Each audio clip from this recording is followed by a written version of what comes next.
reflecting on the effort it had taken to reach this point.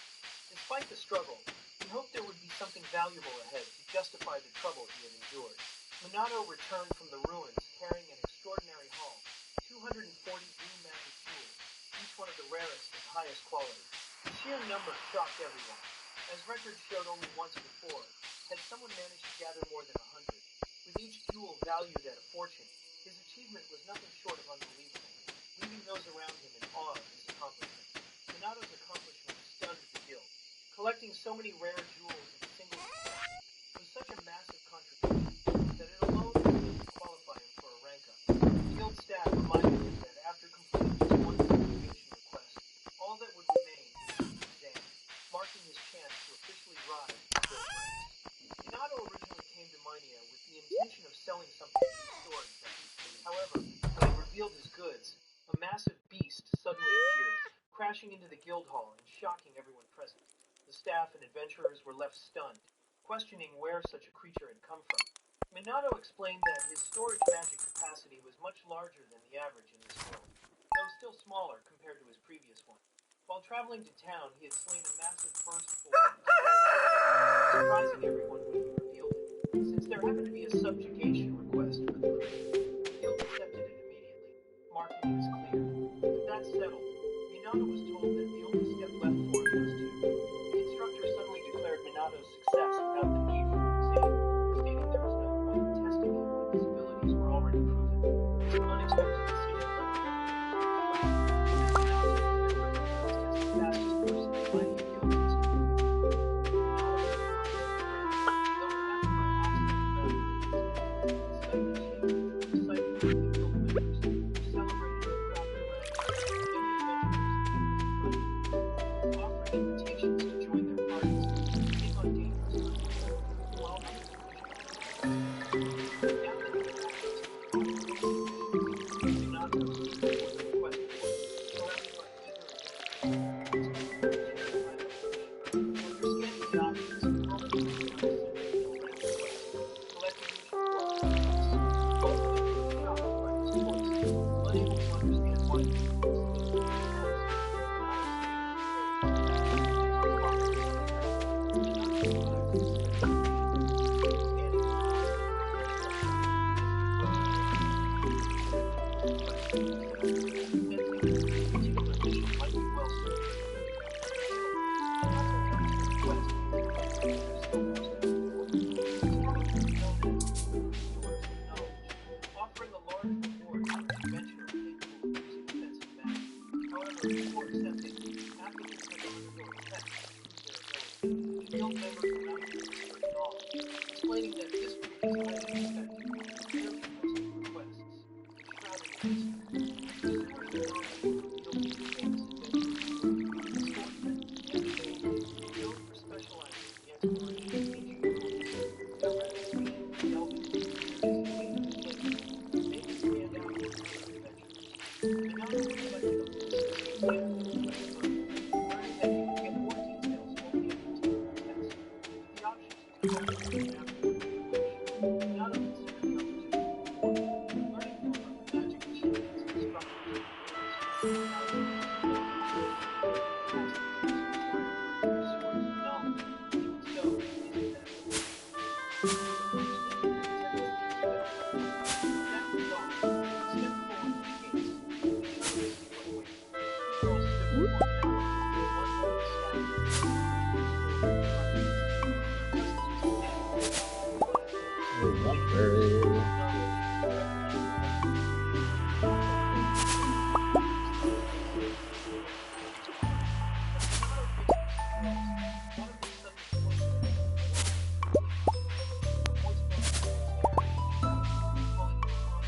Minato froze, stunned by the accusation, unable to understand why he saw it this way. Mina suddenly felt something unusual. Her body trembled, her eyes widened as she sensed a strange presence.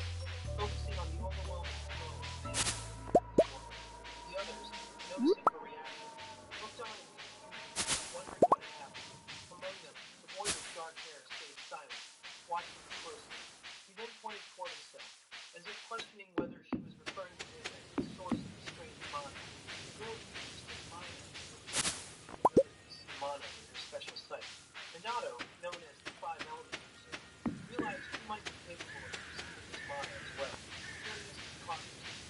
slightly hidden hood, trying to observe without drawing attention. As her gaze sharpened, her eyes glowed with the power of mana sight, scanning what lay before her. When their eyes finally met, she felt a rush, recognizing that this ability was far from ordinary. Maina trembled as she realized the boy could wield all 6 elements, not just fire. Shock spread among the group, questioning if Sage was strong enough for their request. While some were overwhelmed, Amy stayed focused, caring less about the rarity of his power and more about whether his strength could meet their needs. The girls whispered in shock, realizing the smile was like Harlan's art strategy. Alena thought it possible too. Fear spread among them, calling him a monster. Meanwhile, he stood calmly, determined to prove himself by giving them the secret of his influence. Maina was recognized as the brains, calm and analytical with her staff in hand. Amy, on the other hand, stood proudly and calm, radiating energy and confidence. Together they balanced intellect and strength, realizing nothing should deter their trust. The girls, overwhelmed by the test, insisted on the test being set. Trembling, Maina pointed to the target and asked the others to control their faces. She was almost calling their request, and then whispered one last magic strike, saying, "Enter the structure." Her powers filled the air, leaving the others wide-eyed, eager to control the power of this spell. Fiery butterflies appeared, fluttering gracefully before latching onto the target.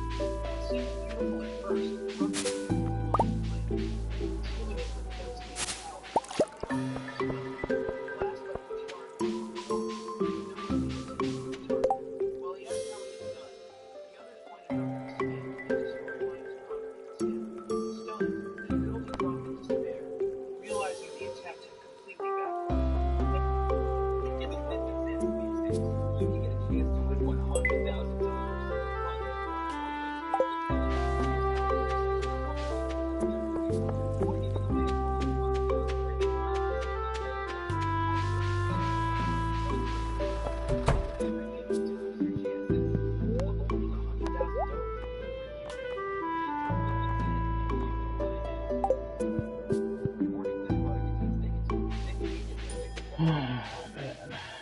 Zen.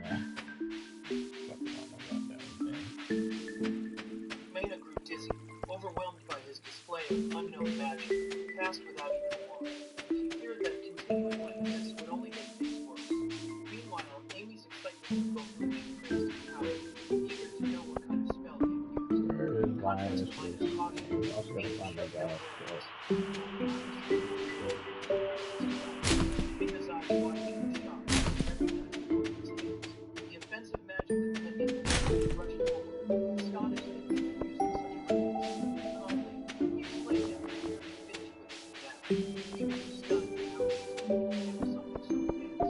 Maina declared that Minato had passed the test, convinced that anyone could execute such a magic feat. Amy instantly understood. He had been given the finest of books, Amy excused the destruction of the dog, saying, "Come with us. We're preventing this tragedy." He shrugged her shoulders, instantaneously ecstatic, some proving it merely brought him to tears. Though Minato was relieved to see Amy had passed, he might have wished she had done the same. He realized the spell had taken its toll on him, and as he concluded, his test might be over. Suddenly, the trio began to move toward him, full of anticipation. But Amy quickly held them wrong, and they moved forward to discuss the request. Amy enthusiastically laid out the plan, full of energy and dramatic gestures, charging in, striking hard, and walking away with piles of treasure. Meanwhile, Maina calmly poured tea, quietly adding that the outcome might be more or less as simple as that. Amy excitedly explained their situation, though her words were a bit chaotic. Minato pieced it together.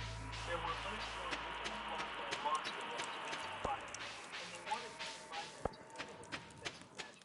While Amy celebrated his understanding, Maina quietly observed him, still unsettled by the aura of his mana. As the group prepared to depart, Minato grew uneasy. His instincts told him the request wasn't as simple as casting a bit of offensive magic.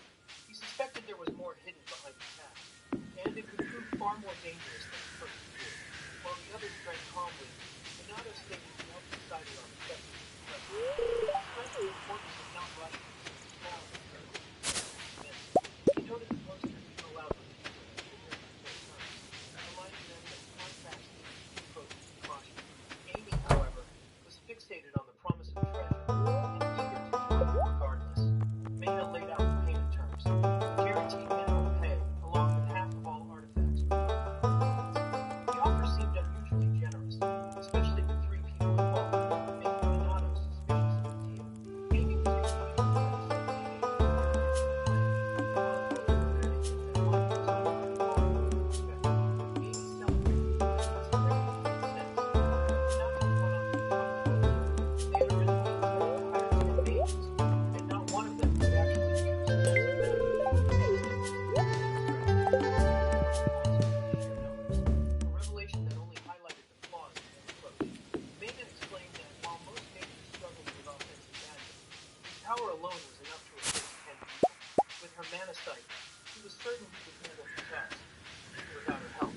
plan was simple.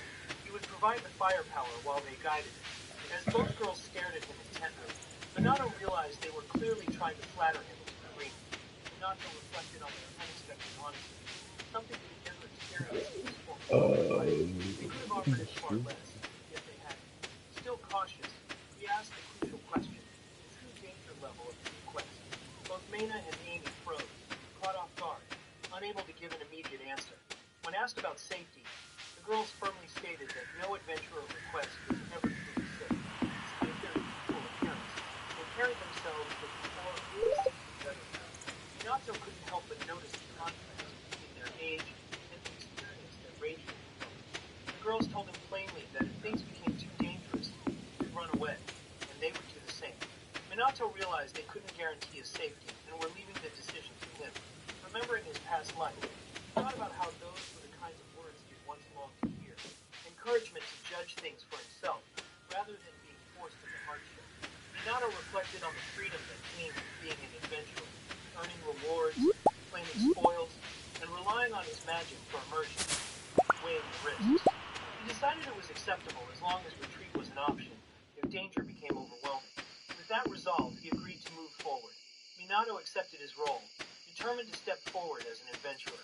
He looked ahead to working with the two girls, recognizing them as pursuers of knowledge. As night fell before their departure, the group shared lighthearted remarks, their resolve and anticipation setting the stage for the journey to come. Lying awake in his room, Minato found himself more excited than he expected, unable to sleep. He considered getting up, thinking about how Amy would most likely guard him if danger arose. As a mage, his role was support, but even in the face of monsters, he felt a sense of anticipation for what lay ahead. Minato thought about the upcoming request, determined to give his best since he would be rewarded with both payment and spoils.